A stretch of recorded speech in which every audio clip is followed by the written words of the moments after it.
ಹವಾಮಾನ ವೈಪರೀತ್ಯದಿಂದ ಡೆಂಗ್ಯೂ ಆರ್ಭಟ ರಾಜ್ಯದಲ್ಲಿ ದಿನ ಕಳೆದಂತೆ ಹೆಚ್ಚಾಗ್ತಾ ಇದೆ. ಬೆಂಗಳೂರು ಸೇರಿದಂತೆ ಇನ್ನು ಹಲವು ಕಡೆ ಕೇಸ್ಗಳು ಜಾಸ್ತಿ ಆಗ್ತಾ ಇದೆ. ರಾಜ್ಯದಲ್ಲಿ ಜನವರಿಯಿಂದ ಇಲ್ಲಿವರೆಗೂ ಡೆಂಗ್ಯೂ ಬಾಧಿತರ ಸಂಖ್ಯೆ 7,000 ದಾಟಿದ್ದು, ಸದ್ಯ ಸಕ್ರಿಯ ಕೇಸ್ಗಳ ಸಂಖ್ಯೆ 500 ದಾಟಿದೆ. ರಾಜ್ಯದಲ್ಲಿ ಇಬ್ಬರು ಬಲಿಯಾಗಿದ್ದಾರೆ. ರಾಜ್ಯದಲ್ಲಿ ನಿನ್ನೆ ಇಬ್ಬರ ಬಲಿಯಾಗಿದೆ.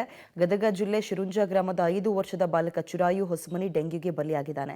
ಆತ ಅರಸೀಕೆರೆ ತಾಲೂಕಿನ ಮುದುಡಿ ತಾಂಡದ 26 ವರ್ಷದ ಯುವತಿ ಸುಪ್ರೀತಾ ಶಂಕಿತ ಜ್ವರದಿಂದ ಮೃತಪಟ್ಟಿದ್ದಾರೆ.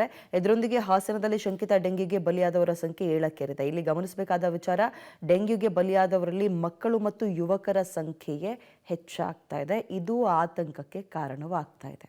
ಓಕೆ, ಡೆಂಗ್ಯೂ ಸಕ್ರಿಯ ಕೇಸ್ಗಳು ಎಲ್ಲೆಲ್ಲಿ ಹೆಚ್ಚಿದೆ, ಟಾಪ್ 5 ಜಿಲ್ಲೆಯನ್ನು ನೋಡ್ತಾ ಹೋಗೋಣ. ಬೆಂಗಳೂರಿನಲ್ಲಿ 130 ಜನ ಸ್ಟಿಲ್ ಡೆಂಗ್ಯೂವಿನಿಂದ ಬಳಲ್ತಾ ಇದ್ದು ಚಿಕಿತ್ಸೆಗೆ ಆಸ್ಪತ್ರೆಗೆ ದಾಖಲಾಗಿರೋರ ಸಂಖ್ಯೆ 130.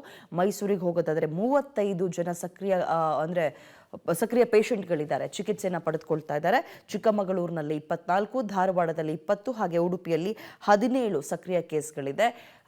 ಇದರೊಂದಿಗೆ ಡೆಂಗ್ಯೂ ಟೆಸ್ಟ್ ಅಂತ ತಗೊಂಡಾಗ 954 ಜನ ಟೆಸ್ಟ್ ಮಾಡಿಸಿದ್ದಾರೆ. ಹೊಸ ಕೇಸ್ಗಳು 159 ಪತ್ತೆಯಾಗಿದೆ. ಸಕ್ರಿಯ ಕೇಸ್ಗಳು 301 ಓವರಾಲ್ ರಾಜ್ಯದಲ್ಲಿ ನೋಡಿದಾಗ 301 ಓವರಾಲ್ ಕೇಸ್ಗಳಿದೆ.